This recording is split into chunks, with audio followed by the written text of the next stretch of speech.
Dari dulu, manusia selalu tertarik dengan konsep kiamat.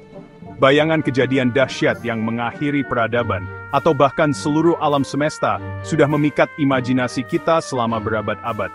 Ketertarikan ini muncul dalam banyak mitos, agama, dan cerita budaya.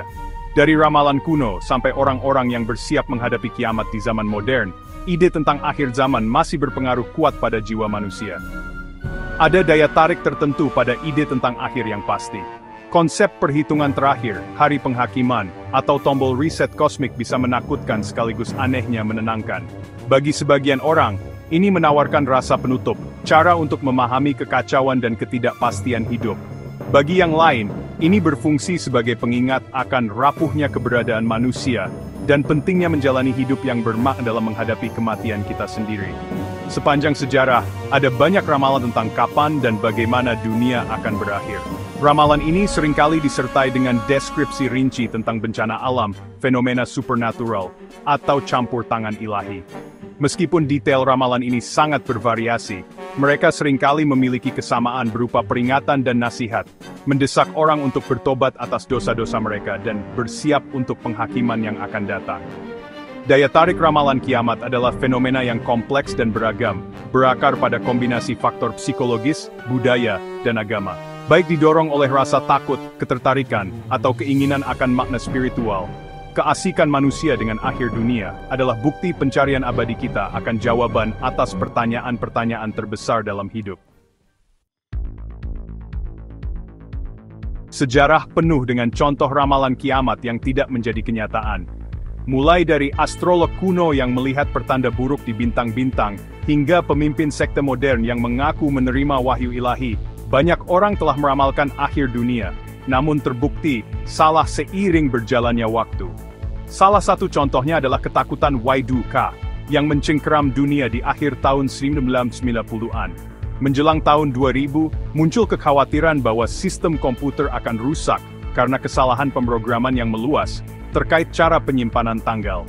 Hal ini, diprediksi, akan menyebabkan kekacauan yang meluas dan keruntuhan masyarakat. Pemerintah dan bisnis di seluruh dunia berjuang untuk mengatasi potensi masalah ini, menghabiskan miliaran dolar untuk memperbarui sistem komputer mereka. Ketika 1 Januari 2000 tiba tanpa insiden, itu menjadi pengingat yang nyata tentang kesalahan ramalan kiamat. Akhir-akhir ini, media sosial telah menjadi tempat berkembang biaknya ramalan kiamat yang baru, dan seringkali aneh. Video viral, pesan samar, dan teori konspirasi berlimpah, masing-masing mengklaim telah mengungkap tanggal atau penyebab sebenarnya dari kiamat yang akan datang. Ramalan ini seringkali memanfaatkan ketakutan dan kecemasan orang, mengeksploitasi peristiwa terkini dan kerusuhan sosial untuk menyebarkan pesan malapetaka dan kesuraman mereka. Namun, kegagalan ramalan ini tidak banyak mengurangi minat publik terhadap ramalan kiamat. Sebaliknya, menjamurnya ramalan semacam itu di era digital, menunjukkan bahwa ketertarikan manusia terhadap akhir dunia sama kuatnya seperti sebelumnya. Terlepas dari banyaknya contoh ramalan yang gagal, orang-orang terus tertarik pada ramalan kiamat karena berbagai alasan. Bagi sebagian orang, ini mungkin cara untuk mengatasi kecemasan dan ketidakpastian dunia yang berubah dengan cepat. Bagi yang lain, ini mungkin merupakan cerminan dari keyakinan agama mereka, atau keinginan akan makna spiritual di zaman sekuler. Dalam Islam, konsep hari kiamat adalah keyakinan mendasar. Dikenal sebagai Yaum al-Qiyamah, hari ini digambarkan dalam Al-Quran sebagai waktu ketika seluruh umat manusia akan dimintai pertanggungjawaban atas tindakan mereka dalam kehidupan ini. Ini adalah hari perhitungan, di mana orang benar akan dihargai dengan surga, dan orang jahat akan dihukum di neraka. Al-Quran banyak berbicara tentang tanda-tanda yang akan mendahului hari kiamat. Seperti terbitnya matahari dari barat, munculnya Dajjal, Antikristus, dan turunnya Nabi Isa, Yesus dari surga. Namun, Islam menekankan bahwa waktu yang tepat dari hari ini hanya diketahui oleh Allah Tuhan. Al-Quran menyatakan, mereka bertanya kepadamu tentang hari kiamat, kapan terjadinya? Katakanlah, sesungguhnya pengetahuan tentang kiamat itu hanya di sisi Tuhanku. Tidak seorang pun yang dapat menjelaskan waktu kedatangannya selain Dia. Quran 7:1-2. Ayat ini menyoroti keyakinan Islam bahwa mencoba meramalkan tanggal hari kiamat adalah sia-sia, dan pada akhirnya tidak relevan. Perspektif Islam tentang ramalan kiamat menekankan pentingnya berfokus pada menjalani kehidupan yang benar sesuai dengan kehendak Tuhan. Daripada terobsesi dengan waktu akhir zaman, umat Islam dianjurkan untuk berjuang untuk pertumbuhan spiritual, melakukan perbuatan baik, dan memohon ampunan Tuhan.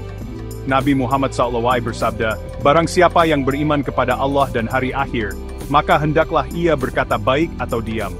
Sahih Al-Bukhari. Hadits ini menekankan pentingnya menggunakan kata-kata kita dengan bijak, dan menghindari menyebarkan desas-desus atau terlibat dalam percakapan yang tidak berguna, terutama ketika menyangkut hal-hal yang gaib, seperti hari kiamat. Meskipun catatan rekam jejaknya buruk, ramalan kiamat terus memikat imajinasi publik. Ketertarikan abadi ini dengan akhir dunia dapat dikaitkan dengan interaksi yang kompleks dari faktor psikologis, sosiologis, dan budaya. Satu penjelasan yang mungkin adalah kebutuhan manusia akan narasi. Kita adalah makhluk pencerita, terprogram untuk mencari makna dan keteraturan dalam kekacauan dunia di sekitar kita. Ramalan kiamat memberikan alur narasi yang menarik, rasa awal, tengah, dan akhir dari kisah manusia. Mereka menawarkan kerangka kerja untuk memahami masa lalu, menafsirkan masa kini, dan mengantisipasi masa depan. Struktur naratif ini bisa sangat menarik di masa ketidakpastian dan pergolakan, ketika orang mencari penjelasan dan kepastian. Faktor lain yang berkontribusi pada kegigihan kepercayaan kiamat adalah kecenderungan manusia terhadap bias kognitif, terutama bias konfirmasi. Bias ini mengacu pada kecenderungan kita untuk mencari dan menafsirkan informasi dengan cara yang menegaskan keyakinan kita yang sudah ada sebelumnya, sambil mengabaikan atau meremehkan bukti yang bertentangan dengan keyakinan tersebut. Orang yang sudah cenderung percaya pada ramalan kiamat, mungkin lebih cenderung menafsirkan peristiwa terkini atau bencana alam sebagai tanda-tanda kiamat yang akan datang, meskipun tidak ada bukti objektif untuk mendukung interpretasi ini. Lebih lanjut, daya tarik emosional dari ramalan kiamat tidak dapat diabaikan. Ketakutan adalah motivator yang kuat, dan ramalan kiamat seringkali memanfaatkan kecemasan yang mendalam tentang masa depan, kematian, dan hal yang tidak diketahui. Dengan menyajikan gambaran yang jelas dan seringkali menakutkan tentang akhir dunia, ramalan ini dapat membangkitkan respons emosional yang kuat, yang membuatnya lebih mudah diingat dan persuasif.